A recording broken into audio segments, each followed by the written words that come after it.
네, 여러분은 지금 나우제주TV 증권경제방송 돈의 맛과 함께하고 계십니다. 이번 시간은요, 지금도 후끈거리지만 더 후끈거릴 테마 어떤 게 있을지 살펴볼 텐데요.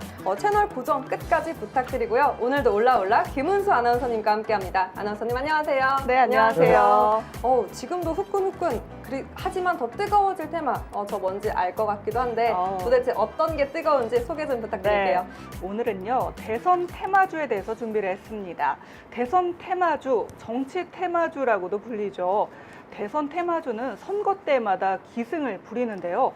차기 대선 후보들 사진을 준비했습니다. 네, 지금 사진을 좀 보면은 윤석열 전 검찰총장, 이재명 경기도지사, 이낙연 전 총리 사진 이렇게 유력한 후보들 좀 준비를 해봤는데요.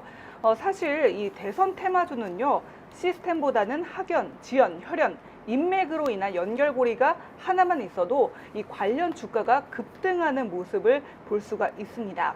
정치 테마주는 관련 기업들에 대한 구체적인 분석도 필요 없이요, 그냥 관련 종목으로 엮이기만 해도 폭등이 가능하다는 인식 때문에 개인 투자자들이 참 열을 올려서 투자를 하기 마련입니다.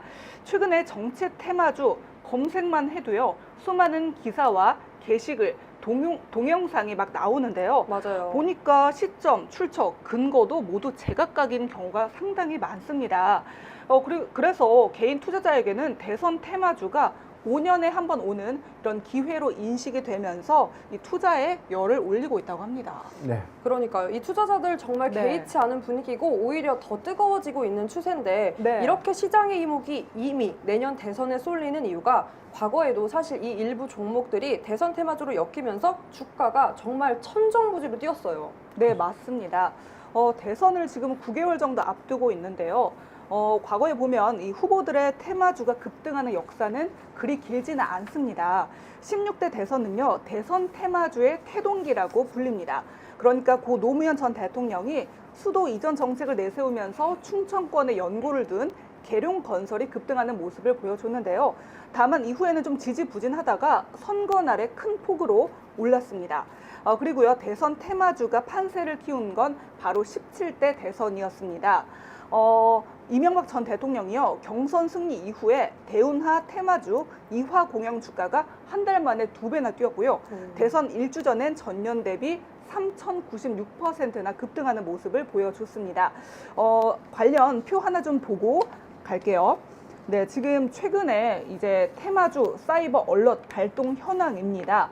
보면요, 이재명, 윤석열 답변 내용 사업정 관련성 없음 이렇게 뜨고요. 또 다음 사진을 한번 봐볼게요. 네, 두 번째 사진도 보면요, 역시 같은 결과가 보입니다. 네, 3월 10일 보면 윤석열 그리고 이재명 총 22건이 나오죠. 그러니까 올해 1월부터 5월 22일까지 이 한국거래소의 자료에 따르면요, 윤석열 관련으로 인해서 이 사이버 얼럿이 11번 울렸고요. 그리고 이재명 관련해서도 11번, 총 22건의 이 사이버 얼럿이 울린 거예요. 그러니까 이 사이버 얼럿은요, 2017년에 한국거래소에서 만든 제도예요. 그러니까 이렇게 주가가 갑자기 급등하거나 좀 이상 현상이 보이면은 이 종목들을 제재를 하고요. 또 이런 투자자들을 보호하기 위해서 만든 제도예요. 그러니까 정말 지금 최근에 이렇게 엄청나게 우후죽순으로 많이 생겨나는 것을 볼 수가 있죠. 표 하나만 더 볼게요. 네, 하나 더 준비했는데요. 지금 이렇게 보시면은, 자, 2017년에 사이버 얼럿 제도가 이제 시행이 됐다고 했죠. 1년에 39건. 네, 근데 올해는 벌써 5월 22일 기준으로 22건이에요. 그러니까 지금 2017년부터 시작한 것을 감안하면 올해는 거의 뭐 2017년보다 넘어설 것이다라는 그러네요. 예측이 좀 보이죠. 그러니까 정말 점점 최근에 이 대선을 9개월 앞두고 상당히 치열한 그런 모습을 볼 수가 있습니다. 정말 그냥 묻지마 테마주 투자라고 해도 과언이 네. 아닐 정도로 이렇게 사이버 얼럿이 열일을 하고 있는데 맞습니다. 그런데 이 정치 테마주라고 하면 항상 나오는 이야기가 바로 주가 변동성, 그게 네. 큰 문제라는 점인 것 같은데요. 네. 그 배경을 살펴보면 네. 이 친분 관계조차 없는데 아까 네. 아나운서님께서 보여주신 표처럼 네. 관련 없음에도 불구하고 다 관련주로 뜨더라고요. 맞습니다. 그러니까 이재명 지사 같은 경우는요, 지지율이 올 1월에요. 처음으로 30%를 넘었다는 이 여론조사가 나오자마자 이 관련 정치 테마주가 급등하는 모습을 보여줬습니다. 특히요, 이 주로 해당 기업의 임원이요, 이 지사와 같은 중앙대 출신이라는 이유, 이 학연 하나로 인해서 아주 천정부지로 치솟는 모습을 보여줬는데요. 프리임스, 토탈소프트, 성한, 코이즈가 대표적이고요. 그리고 오리엔트 전공도 매번 거론되는 이재명 테마주입니다. 그리고요, 또 사회이사가 이재명 경기도지사와 사법연수원 동기라면서 이 이재명 테마주로 묶인 카스가요, 지난달에만 108% 뛰었다고 합니다. 그리고 윤석열 전 검찰총장은요, 지난 3월에 이제 검찰총장직 사퇴를 선언하면서 3거래일 연속 애니 능률이 상한가를 기록을 했습니다. 근데 이유가요, 같은 파평 윤씨 종친회라는 소속 그 이유 하나로 급등했고요. 웅진 역시 마찬가지입니다. 그리고 그 밖에 서현, 덕성도요, 서울대 법대 동문이라는 관련주로 묶이면서 아주 급등하는 모습을 보여줬습니다. 그렇다고 하면 이 사실에 기반을 둔 급등은 없었다라고 봐도 될 텐데, 그렇죠. 이렇게 사실 정치 테마주 볼 때 있어서 사람이나 관계가 아닌 그 정치인에 대한 정책을 또 잘 살펴야 되지 않을까 싶어요. 네, 맞습니다. 좀 대표님께서는 어떻게 좀 보세요? 네, 지난 대선 때만 해도 일단은 대표님. 그렇죠. 이게 지금 인맥주는 제가 항상 경계해야 된다라고 좀 말씀드리는데, 네. 이낙연 이 전 국무총리의 이 동생분이 이 모 회사에 또 네. 사내이사로 또 등극을 했었죠. 네. 그리고 나서 이제 모 회사가 이 주가가 이제 크게 이제 상승을 좀 했었는데, 그렇죠. 자, 친인척 관계에 대한 어떤 부분이 직접 개입이 됐던 뭐 이게 뭐 방법이 너무 많습니다. 네. 과거 사례를 보면 반기문 전 유엔 총장이 이 반시성만 들어가는 자가 네. 회사의 어떤 사내이사 내지는 네. 사회이사로 영입이 되면 네. 주가가 그냥 묻지마 급등해요. 그래서 네, 가족 맞아요. 관계가 아니다라고 발표하면 네. 또 급락이 나옵니다. 자, 인맥주는 이유도 없고 명분도 없어요. 그렇죠. 그런데 이게 특정 세력에 의해서 그렇게 간다 하더라, 네. 하더라에 의해서만 주가가 급등하는 거죠. 그렇죠. 그렇기 때문에 이에 편승해서 단기적인 어떤 시세 차익은 지지율에 따라서 크게 뭐 수익을 좀 볼 수 있는 그런 경우도 좀 있지만, 네. 결과론적으로는 이 대선 테마주에 잘못 묶이게 되면 네. 뭐 거의 이 탈출이 불가능한 네. 막대한 손실을 초래한 경우가 다반사이기 때문에 이 네. 부분에 대한 아주 큰 주의가 좀 필요하다라는 생각이 좀 듭니다. 왜냐하면 그 소문이 이 기업의 본원적 경쟁력과는 전혀 관계가 없기 때문에라고 볼 수 있겠네요, 대표님. 그렇죠. 사업과 관련이 있어야 돼요. 제가 항상 말씀드리는 모든 사업, 기대감 때문에 주식만 가면 기대감 이후에 아무것도 없어요. 껍데기만 남은 상태에서 어떻게 주가가 추가적인 상승 여력을 그렇죠. 갖고 가냐 이거죠. 네. 정치 테마죠. 만약에 정치인과 직접적인 어떤 관련이 있다고 하더라도 네. 이 부분에 대해서 사업 특혜가 있을 수 있을까요? 전 국민이 그렇죠. 지켜보고 있지 않습니까? 산업의 그렇죠. 어떤 특혜가 그렇죠. 없다는 거죠. 그래서 네. 인맥주라고 하더라도 설사 이 사업과 관련이 없습니다라고 이야기했고, 네. 만약에 동생입니다, 뭐 친인척입니다 라고 이야기했다고 하더라도 어떻게 대놓고 이 회사에 어떤 특혜를 주게 되면 그게 우리가 생각하는 이 공정의 위배가 아니냐. 그렇지 않습니까? 그렇죠. 맞습니다. 그래서 이거는 사실 이 사설 도박장과 좀 다름이 없다라는 좀 생각이 좀 듭니다. 좀 부정적인 견해를 아주 부정적이죠. 왜냐하면 갖고 계시네요. 제가 증시바닥 그래서 한 20년 차인데 네. 이 안에서 뭐 무수히 많은 것들을 좀 보고 느끼고 자란 세대가 아닙니까? 그쵸. 그런데 이 정치 테마주는 사실 너무나 재밌는 거예요. 그러니까 이 생태가 너무 확연하고 패턴도 동일하지만 네. 참 이제 과거에는 사실은 이 정치 인맥 테마주가 사실은 이 소수의 어떤 네. 법인들에 좀 국한됐다면 최근의 트렌드는 관련성이 진짜 아무것도 없는데도 불구하고 좀 너무 이 다변화된 확장적인 어떤 종목들이 좀 많이 나오는 그런 흐름이 좀 있죠. 네. 과거에는 뭐 한 5개 종목에서 순환 매장으로 좀 이루어졌다면 네. 최근에는 5개가 한 20, 30개까지 진짜 여기저기서 막 튀어나오는 그렇죠. 것 같아요. 오히려 알 수가 그런 없어요. 부분들을 좀 유도하는, 네. 뭐 같은 중앙고의 어떤 동창이다, 같은 맞아요. 무슨 대학의 동창이다, 이게 사실 뭐 어떤 이 사업의 연관관계가 있겠는가, 네. 라는 좀 생각이 좀 드네요. 네. 이렇게 대표님께서 보수적으로 보시는데 최근엔 이 이준석 전 최고위원에 대한 테마주까지 또 들끓고 있습니다. 네. 아나운서님께서 아까 보여주신 표만 해도 네네네. 이재명 관련 또 윤석열 관련 테마주가 이미 많이 급등을 하고 들썩였다면 네. 최근엔 또 이렇게 다른 테마주가 또 등장을 했어요. 네. 대표님 앞으로 정치 테마주 관심이 더 집중되지 않을까 싶은데 어떻게 보시나요? 일단은 뭐 정치 테마주는 관심이 있을까요? 우리 네. 네, 그러니까 뭐 오는 6월 11일에 국민의힘 당대표를 뽑는 전당대회가 열립니다. 네. 그래서 이준석 전 최고위원이요, 이 예비 경선 1위를 차지했습니다. 네, 사진 간단히 준비를 했는데요. 네, 이준석 전 국민의힘 최고위원이죠. 근데요, 이 예비 경선에서 1위를 차지하다 보니까 이로 인해 삼보산업 넥스트 아이가 급등했습니다.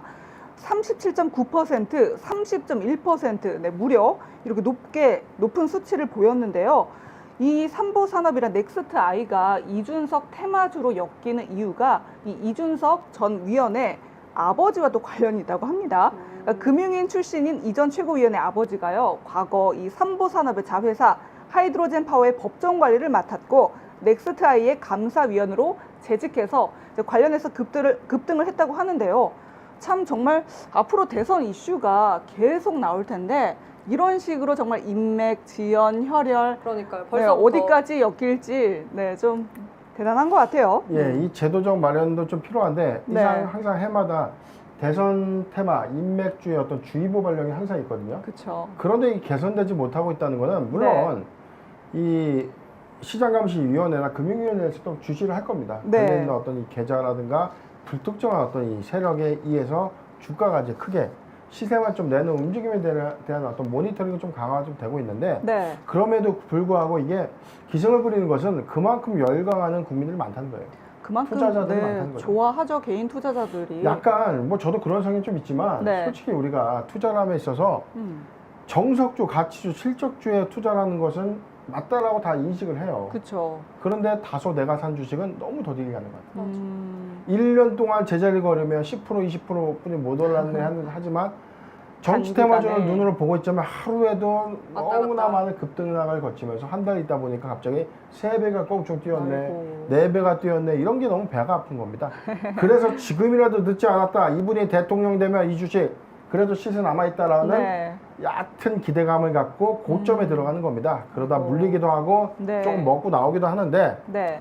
이런 흐름 언제까지 계속 할 거냐 이거죠. 맞아요. 네. 그런데 사실 이런 정치 테마주 대부분들이 선거 직후가 되면 주가가 바로 하락하는 모습을 볼 수도 있고 또 네. 결국 손실은 고스란히 이렇게 개인 투자자들한테 돌아오는 건데 매매 타이밍을 잘 잡아야 되지 않을까요? 네, 맞습니다. 사실은 제가 오늘 이 정치 테마주 부분에 대한 이야기를 좀 하다가 네. 이 부분의 매매 타이밍을 어떻게 잡을 거예요? 타이밍이 없죠. 모멘텀이 없어요. 모멘텀이 없습니다. 회사가 돈을 벌어서 회사의 외형 가치가 되는 게 아닙니다. 네. 단순하게 정치 테마주에 엮여서 회사의 지금 시총 가치는 3배, 4배가 뛴 겁니다. 네네. 100원짜리 가치가 지금 3배, 4배가 된 건데 만약에요. 100원짜리가 4, 500원 가 있는 건데 100원 주고 우리가 구할 수 있었던 걸 500원에 산다? 쉽지가 않은 결정이죠. 그렇죠. 우리가 생활에서의 어떤 물가 상승률이 5배가 넘는다고 하더라도 쉽지가 않은 결정인데 하다못해 이 기업의 본질 같이 그렇다는 것은 대선이 끝난다면 5배 같은 이 시총이 다시 상승폭을 반납한다면 나는 5배의 손실이 발생되는 겁니다. 그래서 왜 위험한지, 그래서 이 사실상 지금 이 구간에서 정치 테마주의 경우에는 간단하게 이 추세 대응을 하는 수밖에 없다. 네. 기준가를 이탈하면 바로 손절하거나 네. 바로 근데 추가적인 어떤 매수를 하기에는 좀 약간 리스크한 구간이 아닌가라고 생각이 들고 차라리 정치 테마주를 살 게 아니다라는 겁니다.